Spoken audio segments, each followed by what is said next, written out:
Pro Production-ы бүтээл.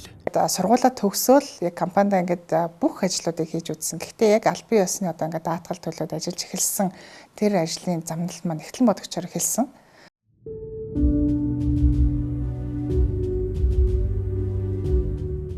Саяхан би нэг 10 жилийн багштайгаа уулзсан чинь манай ангийн багш маань биднийг яг 9 10 дугаар ангид байхад дурсгалын дэвтэр дээр хүүхэд болгоны одоо ирээдүйн зорж байгаа мэрэгжил тэгээд ямар ажил хийх, ямар хүн болохыг хүсэж байгаа тухай ингээд хүүхд болмоор бичүүлж авсныг биднэрт гаргаж ирж танилцуулсан чинь яг тэрэн дээр би нэгтлэн бодогч болно. За бизнес эрхлэгч болно гэд ингээд тэгээд тэдүү хүүхдтэй болно. Яг иймэрхүү ингэж амьдрандаа гэд бичсэн байсныг ингээд хараад бүр ингээд цочих шиг болсон.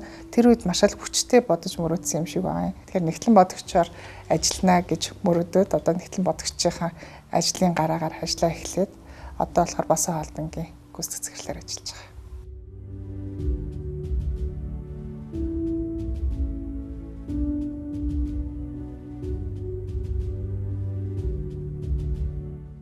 Миний ааж хоёр ер нь бол үүсгэн байгуулаад яг зах зээлийн нийгэм шилжих тэр үеэс эхлээл тэгэл гэр бүлээрээ л энэ бизнес рүүгээ орсон. Гэр бүлээрээ л энэ бизнесээ босгож ирсэн. Яг аж ахуйн нэгжүүд эхэлж байгуулагдаад ингээд нэр өгөл бол маш сорилттой байсан. Маш олон нэрнүүд авч очиод ингээд бүгд хасагдаал тэгэл гадаад нэр өгөө, Монгол нэр өгөө, шууд зөвөр үүсмэл нэр өгөө гэд ярьж байгаа тухайн үеийнхаа үүсгэн байгуулагчдын нэрний эхний үсгээр Босоо гэдэг нэр өгөгдчихсэн.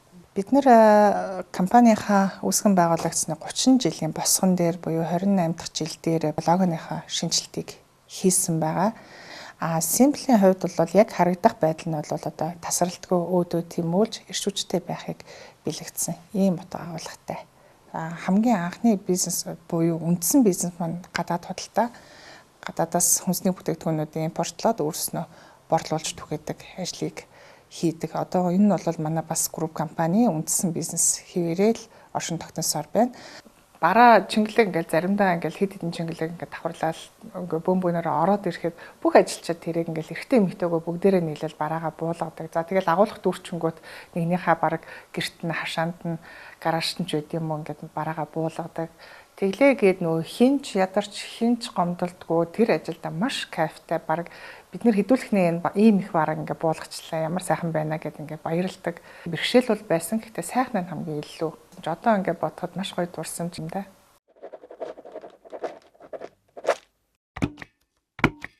Ерөөсөө үндсэн зарчим шударга байхыг л хамгийн түрүүнд хэрхэмэлдэг. Шударга байх, тэгээд оролцогч бүх талууд харилцан ашигтай байхыг л нэн тэргүүндээ тавьдаг.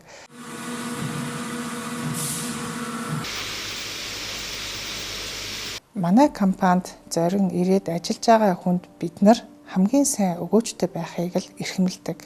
Ажилтан маань энэ хугацаанд өөрийнхөө юу хийж бүтээж чадах тэр бүхнээ гаргаад энүүнийгээ шударгаар үнэлүүлээд цаашдаа амьдралд нь одоо хөдөлмөрлөх тэр карьерт нь бас нэг тус тийм болоод үлдэхийнсэн. Түүнээс биш нэг компанид бол насаараа ажилд тэтгэвртэй гартлаа ажиллаа гэдэг шаардлага бол угаасаа одоо боломжгүй болсон. Ажлын өдөр хүүхдүүдээ өглөө хичээлд нь явуулдаг болохоор би өөрөө нэг 5:30 гэж босоод тэгээ хүүхдүүдээ хичээлд нь явуулаад хамтдаа хүүхдүүдтэйгээ гэрээсээ гардаг. Тэгээд хүүхдүүдээ хичээлд нь өргөж өчөөл орой ямар ч байсан унтахаас өмнө очих гэж орой хичээдэг. Тэгээд төвчрлээс болоод маш их цагаа зам дээр барж яана л да. Гэр бүлдээ цаг гаргаж чадахгүй байгаад маш их стресстэй. Одоо би 4 хүүхэдтэй.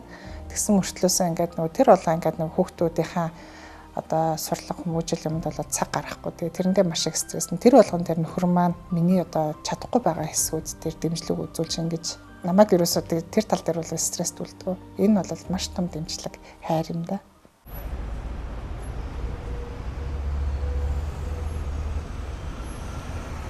Ажилтнуудынхаа гэр бүлд нь хандсан одоо үйлчлэгээ хангамжуудыг бол өхийг бас их зорддог. Энийг нэг жишээ нөх юм бол баярлалаа ээж хөтөлбөр байгаа.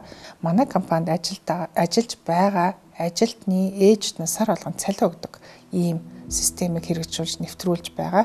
За мэдээж энэ бол Монголд бол баг анхдагч нь байгаа байх. Бид бас анх бодож төлөвлөгтөө бас за амжилттай болох байх. Гэхдээ бас яг үнэхээр өөр нөлөөтэй байх болов гэж жоохон эргэлзээтэй байсан. Эргээ судалгаа аваад үзэхэд бол энэ гэр бүлээрээ маш их таашаалтай байгаа гэсэн юм судалгааны үр дүн гарсан.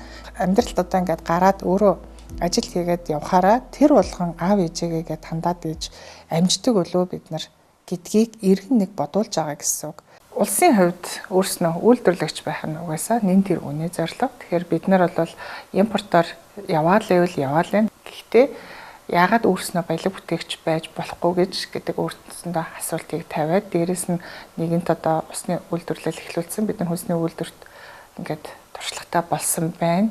Тийм учраас өөрснөө бас баялаг бүтээдэг үндэсний үйлдвэрлэгч болёо. Гэхдээ юу үйлдвэрлэх вэ гэж өөрснөөсөө хэд асуугаад бидний хамгийн сайн хийж чаддаг зүйл маань л чихэр амтны хөдөлთა манай үндсэн бизнес байсан. Тэгээд чихэр үйлдвэрлэх нь бол бидний хамгийн түрүүнд барьж аваад эргээд дараа нь борлуулалтын дээр ямар ч санаа зовхомгүйгээр бид нар зах зээлээ сайн мэдж байгаа учраас за дээрэс нь Монголд бол одоо масс чихэр үйлдвэрлэгч хараахан байхгүй байгаа учраас ингээд чихэр үйлдвэрлэлийн үйлдвэрийг сонгож үйлдвэрлэлээ эхлүүлж байсан. За үндэсний үйлдвэрлэгч болох эхлэл маань бол 2004 онд үүсгэн байгуулагдсан. Тэрэлж байгаль эрдэс цусны үйлдвэрээр бол анхны гараагаа эхэлж байсан. Ингээд манай Монкоди чихэр амтны үйлдвэр бол манай 2 дахь үндэсний үйлдвэр байгаамаа.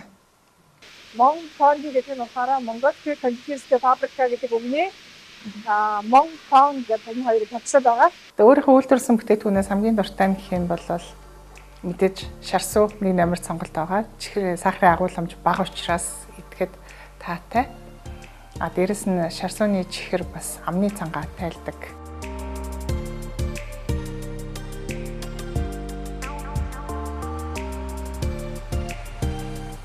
За хоёр дахь том зорилго гэх юм бол дотоодосоо ханган нийлүүлэх боломжтой түүх эдийг ашигласан өөрийн үндэсний онцлогоо тусгасан бүтээгдэхүүн үйлдвэрлэх ёстой гэдэг том зорилго байсан. Гэвч энийхээ үр дүнд судлаад Монголоос одоо ямар түүх хэд гарах боломжтой юм бэ гэд ашиглаж чадахгүй байгаа шарсуу гэдэг энэ юмыг одоо судалж үзсэн. Яг үйлдвэрлэл явуулаад ингээд дахин сайжруулалт хийгээ, дахиад бүтээгдэхүүнээ хөгжүүлээд ингээд өшөө судлаад үзэнгүүт шар сүү маань үнэхэрийн одоо амин тэмээр баялаг. Тэгээд дээрэс нь Монголдо бол ингээд дахин боловсруулалт хийгддэггүй. Бараг ихэнх хувь нь 90-с дээш хувь нь асгаж байгаа ийм одоо харамсалтай дүр зураг харагдсан. Шар сүүнийхээ амтан дээр сонголтын дээр бас нэлээд том сорилт болж исэн. За бид нар үндэсний бүтээгдэхүүн үйлдвэрлэж байгаа юм чинь нэг тийм монголчуудын яг нэг онцлог таашаадаг амт юу вэ гэдгийг гаргаж ирэхин тулд одоо монгол сүү цагаан эдээний тэр нэг өвөрмөц амтыг гаргах нь аюул чухал байсан. Арцны шар сүү юм уу, эдэмнийх юм уу, холимог юм уу, зуных юм уу, намрынх юм уу гэдгээс шалтгаалаад амт нь бүгд өөр болчдөг. Тэгэхээр одоогийн энэ амт бол маш олон төрлийн амтнаас маш удаан хугацааны хөгжүүлэлтээс гарч ирсэн юм сонгомол амт байгаа. Хамгийн анх шар сүүний чихрийн одоо амтны сонголтууд нь 10 орчим төрлийн амт гарч ирж байсан. За арцны хүчилгээ нь их бага дунд эсвэл эдэмний шар сүүгээр хийх үү, энэ хоёрыг холсон байх уу, нэмэлттэй байх уу гэд.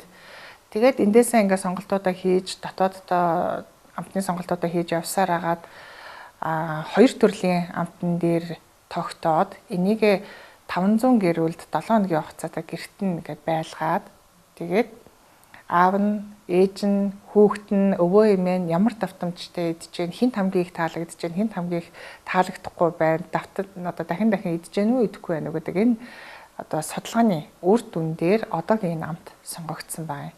Шар сүүний чихэр маань ингээд дандаа л хатуу байгаад байхгүй, бас хэрэглэгчид зөөлөн байхыг хүсчээ. Тэгэхээр шар сүүгээр хийж болох одоо амны зугаа, маягийн эсвэл эрзэний чихэр ч юм уу ингээд нэлээд энэ төрлийн бүтээгдэхүүнүүдийг хөгжүүлэхээр судалгааны ажил явагдаж байгаа. Одоо ингээд шууд дэвлэг машиныг гарч ирээд энэчгээ хатуудаар байгаа. Одоо ингээд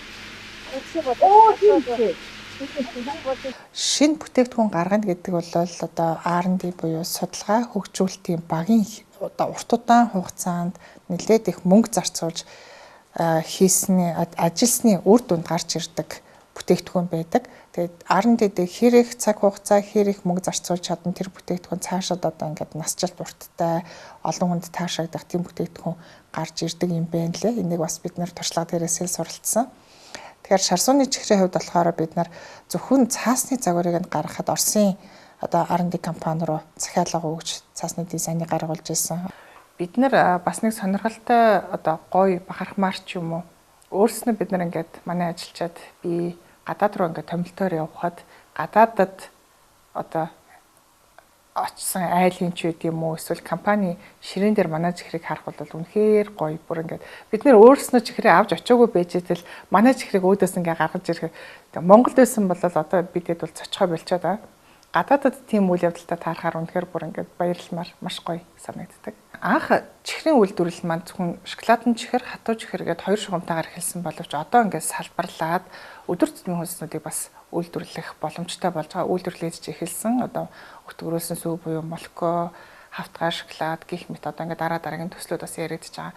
Энэ юу гэхээр зэрэг үндсэн ингээд үйлдвэрийнхаа том хэсгүүдийг бид нэр аль хэзээний дэд үтцээр шийдчихсэн. Энэ чинээсээ дахин нэмэлт одоо санхүүжилт хийгээд хөрөнгө оруулалт хийгээд салбарлаад гарч байгаа бүтээгдэхүүнүүд маань одоо жишээ нь өтгөрөөсөн сүү буюу молоко гарч ирж байна гэсэн үг. За ингээд хэрэгцээ гаш өдөөс өмнө хамгийн дөрөв амтсан. Өөртөө одоо яг 5 минут суваг байгаа ч хэрэгтэй. 10 минут авах. Уналттай байсан, хэцүү байсан үед бол зөндөө тодорхойгүй нөхцөл байдлууд үүснээс болоод одоо улс даяараа, дэлхийд даяараа л асуудалтай тулгарлаа л да.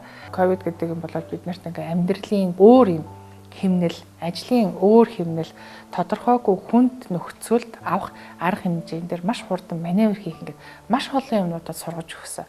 За бизнесийн хувьд бол одоо алдагдал бол тэгэл хэдэн тэр бомаар гарсан. Тэгтээ зөвхөн манай компанид гэлтэхгүй ер нь бол бүх бизнесүүдийн хувьд энэ нэг хөгжлийг нэлээд хэдэн жилээр урагшлуулж өгсөн юм шиг надад санагддаг. Нэг талаараа бас асуудал, нөгөө талаараа бол бас боломжийг олгосон. Миний гэлтгүй манай ажилчдын маш их урам зориг авч идэг нэг хэсэг бол ерөөсөө өөрснөө баялаг бүтээгч болж ажиллаж байгаа нэгэд өдөр болгон хүнд хүргэх шинэ бүтээгдэхүүнээ үйлдвэрлэх одоо яаж илүү сайжруулж чадах дахиад шинэ юу хүргэх үү гэдэг энэ бүхнээсээ бид нар өөрснөө урам зориг авч бахархаж одоо цаашаад улам илүү хөгжих юм. Одоо энэ л одоо хамгийн сайхан зүйл нь.